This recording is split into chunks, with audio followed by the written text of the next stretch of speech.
Hello everyone! Welcome back to my channel. For today's video ay andito kami ngayon sa Seoul guys, kung saan dito yung location ng Jollibee. Jollibee Madrid. Kasi nagsiselebrate kami ngayon ng birthday ng kapatid ko.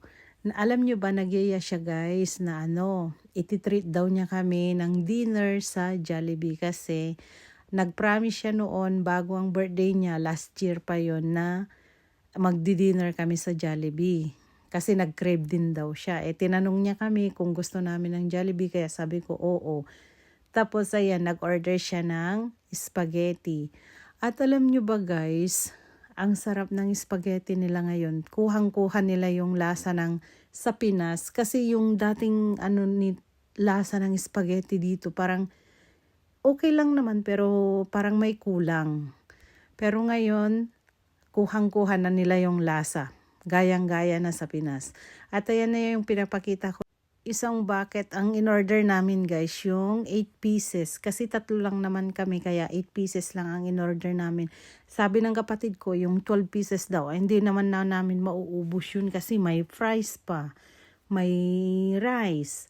May spaghetti, tapos yung chicken, syempre busog na kami noon kaya hindi nga namin naubos lahat guys. May natira na 2 piraso. Kaya tinake out ko na lang. At ayan na nga guys, kain na tayo. First bite, wow. Pero alam nyo ba, hindi masyadong crispy yung nila, yung chicken nila. Bagong pero parang kulang yung, hindi ko lang mai-explain guys. Basta hindi siya crispy, hindi gaya ng kumbaga sa KFC na crispy. Pero ito bagong labas lang, bagong luto pero hindi siya crispy. Iwan ko ba kung bakit. Pero yung lasa guys, masarap naman. Kasi nagpasarap yung gravy nila. At alam nyo ba, okay na rin yung gravy nila ngayon. Hindi gaya noon na malabnaw. Mas okay na ngayon. Sayang nga lang guys, hindi namin na-try yung Jollibee doon sa Roma.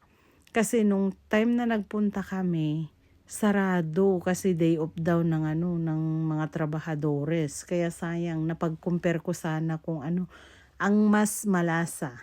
Yung Jollibee Madrid or Jollibee Roma. Ayan na nga guys, so tapos na kami. Ayan na yung pinagkainan namin. Yan yung tinake out ko, yung peach mango pie.